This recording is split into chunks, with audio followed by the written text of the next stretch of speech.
આ શું ના? આ ગોરાએ કેવી જવાબદારી ઉપાડી લીધી? કેમ? બરાબર નથી કર્યું એણે?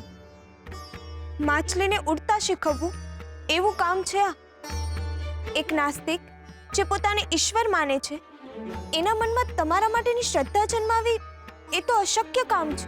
અશક્યને શક્ય નહીં કરી શકે ગોરા. ના, વિશ્વજીત વિશ્વમાં સૌથી વધારે નફરત તમને કરે છે અને એના મનમાં તમારા માટેના પ્રેમના પુષ્પો ખીલે એ કાર્ય તો કઈ રીતે શક્ય છે? આ કામ તો એટલું જ અઘરું છે જેટલું રણમાં પુષ્પ ખીલવવું. એટલે જ તો આ કામ ગોરાના હાથમાં છે. એટલે તમને એમ લાગે છે કે ગોરા આ કામ કરી શકશે? ગોરા આ કામ કરી શકશે કે નહીં કરી શકે એ તો ભવિષ્યના ગર્ભમાં છુપાયેલું છે રૂકમણી.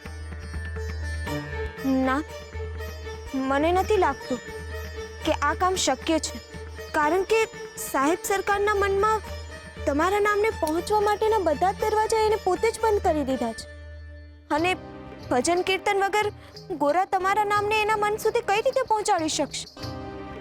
અને મને તો એવો ડર છે કે... અટકી કેમ ગયા રૂકમણી? બોલો, શેનો ડર છે તમને? ના, મને તો એવો ડર છે કે ક્યાંક વિશ્વજીતને આસ્તિક બનાવવાની પડોજણમાં ગોરા નાસ્તિક ના બની છે. રૂકમણી, અંધકારને હટાવવા જતા દીપક ક્યારેય અંધકાર ફેલાવા લાગે નહીં ને? પરંતુ નાથ, વિશ્વજીતની નાસ્તિકતા બહુ જ વિકરાળ છે અને ગોરા બહુ જ મોટું જોખમ ખેડી રહ્યો છે. જોખમ તો ગોરાએ ખેડવું જ પડશે અને એ જોખમ ખેડવાના બે જ પરિણામ આવી શકે છે. એક તો તમે જેમ કહ્યું એમ ગોરાના મનમાં નાસ્તિકતાના બીજ રોપાશે અને ભક્ત ગોરા કુંભારમાંથી એ માત્ર ગોરા કુંભાર બની જશે. અને બીજું કે ગોરા વિશ્વજીત સરકારના હૃદયમાં ભક્તિના પુષ્પ ખીલવશે, મારી ભક્તિને સાર્થક કરશે અને મારો ભાઈબંધ ભક્ત ગોરા કુંભારમાંથી સંત ગોરા કુંભાર બનશે. અને જ્યાં સુધી હું મારા ભાઈબંધને ઓળખું છું ત્યાં સુધી બીજું પરિણામ આવવાની શક્યતા વધારે છે રૂકમણી.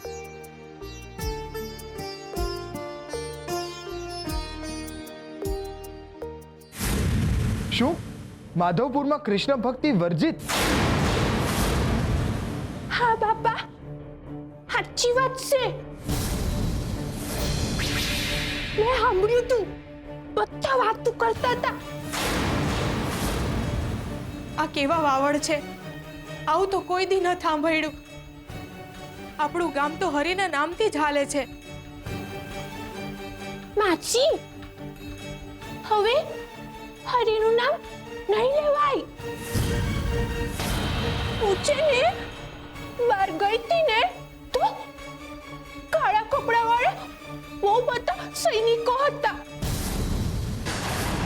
અને ઈ આખા ગામમાં કાળા વાવટા લગાવતા હતા અને બાપા એમને મંદિરે બંધ કરી દીધું છે. જો કોઈ માસી, બાપા, જો કોઈ કૃષ્ણનું નામ લે ને તો એમને બહુ મારશે.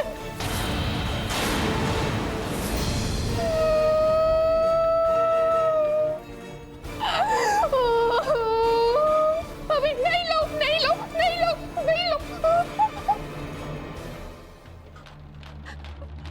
બાપા, મને બહુ બહુ બીક લાગે છે. ઈ લોકો આપણને કઈ કરે તો નહીં ને? ના ના ના, આમ જો, હું છું ને તારી પાસે, તને કોઈ કાંઈ નહીં કરે હો. બીવાનું નહીં.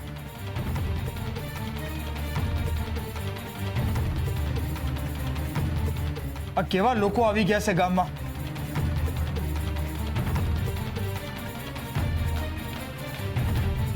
એમને ગોરાને મહેલમાં હું કામ બોલાવ્યો હોય છે? ક્યારનો ગયો છે? હરી જાણે ત્યાં શું થતું હશે.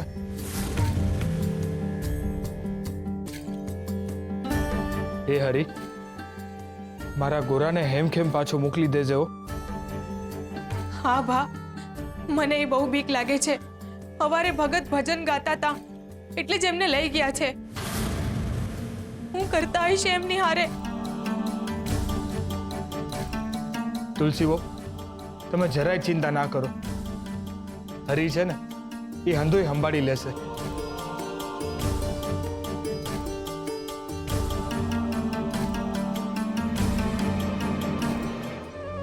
હે હરી, ભગતના કોઈ સમાચાર નથી. તમે તો હંધુય જાણો છો ને સમજોય છો. ભગતની રક્ષા કરજો નાથ.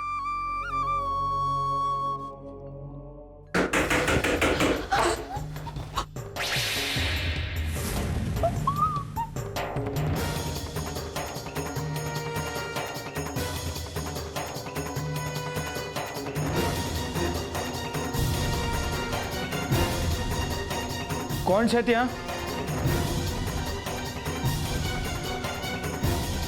કોણ છે?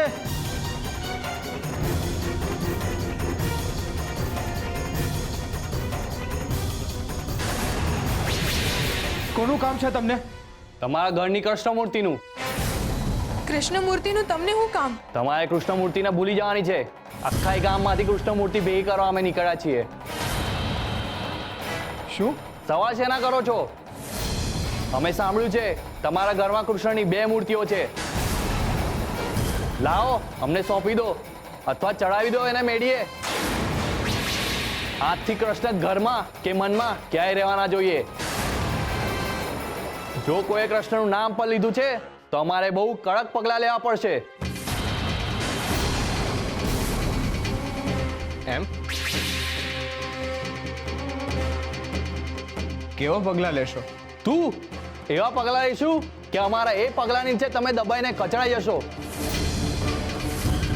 બધું તોડફોડ કરી નાખશું. એટલે કૃષ્ણમૂર્તિને પણ તોડશો તમે? હા, તમારા હાડકા પણ. અમારા માર્ગમાં જે કોઈ આવશે બધું તોડી નાખશું. પણ હું કામ?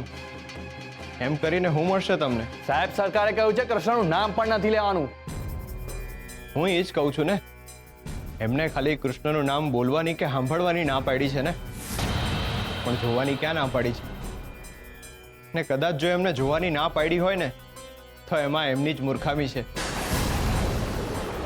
કારણ કે એ તો અશક્ય છે. આ કૃષ્ણમૂર્તિ તો એ તો ખાલી પ્રતીક છે. કારણ કે મારો હરી તો કણ કણમાં છે. મારામાંય છે ને તમારામાંય છે. તો શું તમે પોતાની જાતને પણ તોડશો?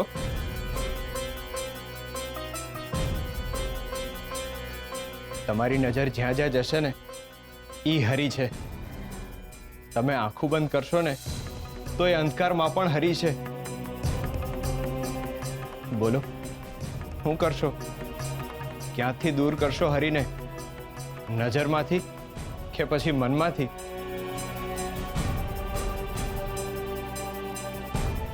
અરે હરીને ના નજરમાંથી કાઢી શકાય ના મનમાંથી. કારણ કે નજરે હરી છે ને મને હરી છે. કાશુરા,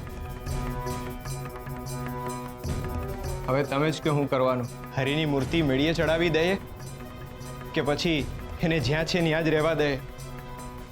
કારણ કે મૂર્તિ એ હરી નથી. હરી તો દ્રષ્ટિ છે. પથ્થર પર નજર નાખો ને તો એ પણ હરી જ છે. આની વાત તો સાચી છે. શું કરશું આપણે? મને એવું લાગે છે આપણે સાહેબ સરકારને એકવાર પૂછી લેવું જોઈએ. જો કૃષ્ણમૂર્તિનો નિકાલ કર્યા પછી બધે જ ભગવાન દેખાવાના હોય તો આનો શું અર્થ? ઉપરથી સાહેબ સરકાર તો આપણને સજા કરશે. હાલો, આપણે એમને પૂછી આવીએ.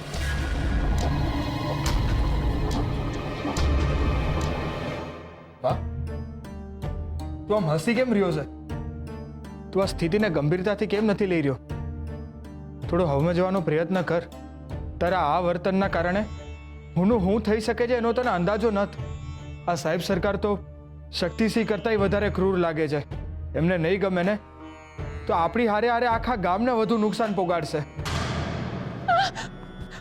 બાપા બાપા બાપા મને મને બહુ બીક લાગે છે બાપા આ મૂર્તિ આપણે મીડીએ ચડાવી દઈએ બાપા, નહીતર ઈ માણસ આપણને બધાને મારી નાખશે. હા ભગત, મીઠી ભાભીની વાત સાચી છે.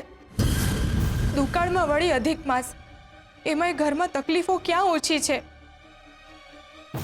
મીઠી ભાભી હજુ હાજા નથી થયા. ગંગાના પેટમાં એ બાળક છે ને આ સાહેબ સરકારે આપણને વધારે મુસીબત આપશે. ભગત વધુ કપરા દાડાને એ વધારે કપરા કરી નાખશે. ન કરે નારાયણ, ને તમને કંઈક કરશે તો? ભગત, હરી તો મનમાં છે જ ને તમે જ કહો છો ને કે મૂર્તિ તો માત્ર પ્રતીક છે. તો હાલો ને આપણે મૂર્તિને મેળીએ ચડાવી દઈએ. રોજ છુપાઈને કાઢશું અને દીવાબત્તી કરશું. મારી વાત માનો ભગત, સત્તા આગળ શાણપણ નકામું. હા, હું બોલી ગયા તુલસી. તમે સાચી સત્તા તો હરી છે ને શાણપણે હરીની જ દેન છે. તુલસી, અસત્ય સામે ઝૂકવું એટલે અસત્યનો સ્વીકાર કર્યો કહેવાય. હા, સાહેબ સરકાર તો ક્ષણિક વાવાઝોડા સમાન છે. એ જેમ આવ્યો છે ને એમ જ ભયો જાય. તમે બસ હરી પર ભરો રાખો. ને હરીએ પુરાવો પણ આપી દીધો છે. તમે જાણો છો ગંગા, તમારા અપરાધીને હરીએ પરચો આપી દીધો છે. એટલે હા, ઓલા નવા સાહેબ સરકારે મારા શક્તિસિંહની જીભ કાપીને એને બંદી બનાવી દીધા છે. શું? હા, અટાણી પીડામાં તો છે જ. ને હરીએ જે કંઈ પણ કર્યું ને એ હંધુય વિચારીને જ કર્યું હશે. મારા શક્તિસિંહે તમને કેટલી વેદના ને કેટલી પીડા આપી હતી. ને જુઓ અટાણે, હરીએ એને એના કરતાં પણ વધારે પીડા આપી. એના કર્મોની સજા એને મળી ગઈ. હરી છે ને એટલે જ હંધુય હાલે છે. ને સાચી સત્તા તો મારા હરીની જ છે. એટલે હરીને હૈયામાં રાખવાના ને આવા લોકોથી ડરવાનું બિલકુલ નહીં. હાલો, હરે કૃષ્ણ હરે કૃષ્ણ. હાલો શુરાતે, કામે લાગીએ. હરે કૃષ્ણ હરે ગોરા,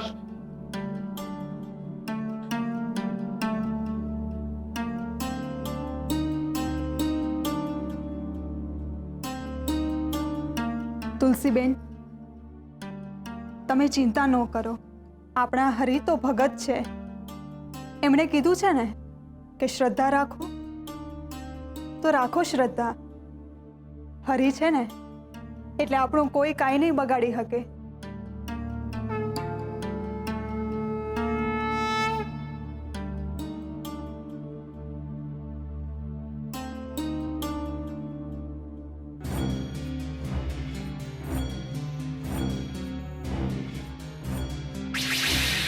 મારા આ ગાંડા નાટકની હવે કોઈના મન પર કોઈ અસર થતી નથી. આના કરતા મીઠી બનીને બોલી હોત ને તો ગોરા આટલી જીભ ન હલાવત. જલ્દી હાજી થા મીઠી, નહીતર આ ગોરા ભક્તિનું ભૂંગળું વગાડી વગાડીને તને ગામની બહાર કઢાવશે.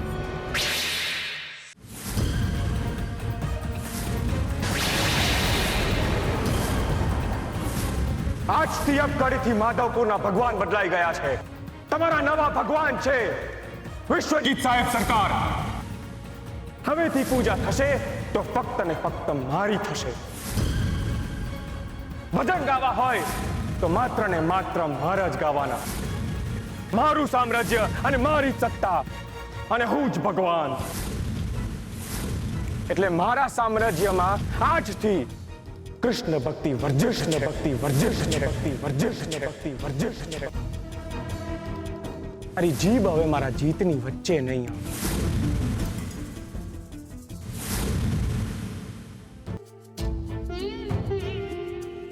ભાઈબંધ, સાંભળો છો?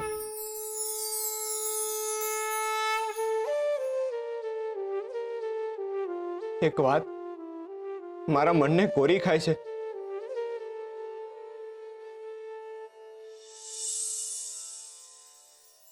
મારું મન અટાણે બાળક જેવું થઈ ગયું છે.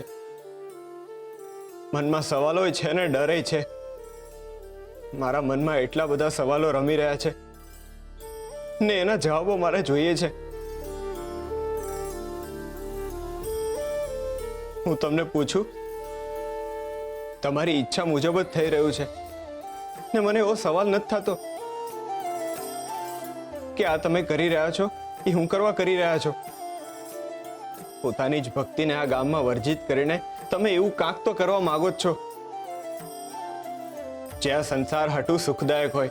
ને આમે તમારી લીલાનો અંત તો પ્રજાના સુખથી જ છે ને. મારે તમને એટલું જ પૂછવું છે કે મેં જે તમારી ભક્તિ હાચવવાની જવાબદારી લીધી છે એમાં કંઈ ખોટું તો નથી કર્યું ને? ખાસ કરીને ઓલા સાહેબ સરકારના મનમાં તમને જગાડવાનું જે પોતાને વચન આપ્યું છે એ બરાબર જ કર્યું છે ને? હે હરી, મને નથી ખબર કે હું જે કરી રહ્યો છું એ સાચું છે કે ખોટું છે. જી મને સાચું લાગ્યું ને એ કર્યું, પણ આ અંધાઈમાં હું તમારા માર્ગમાં અડચણ તો નથી બની રહ્યો ને? ક્યાંક તમારાથી ઉપરવટ તો નથી જઈ રહ્યો ને?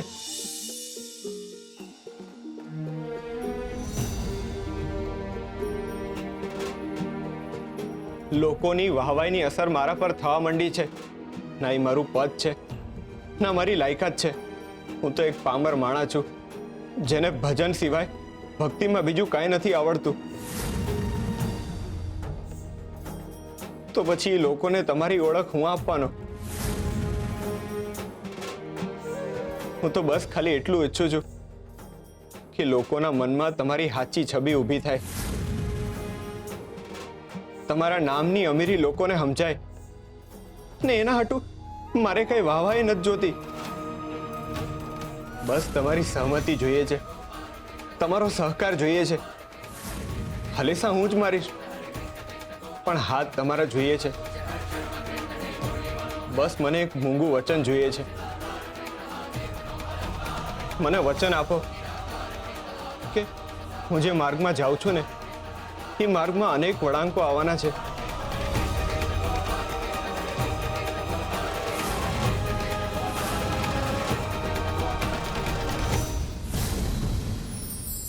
વિશ્વજીત, વિશ્વ વિજેતા બનવાનું સપનું.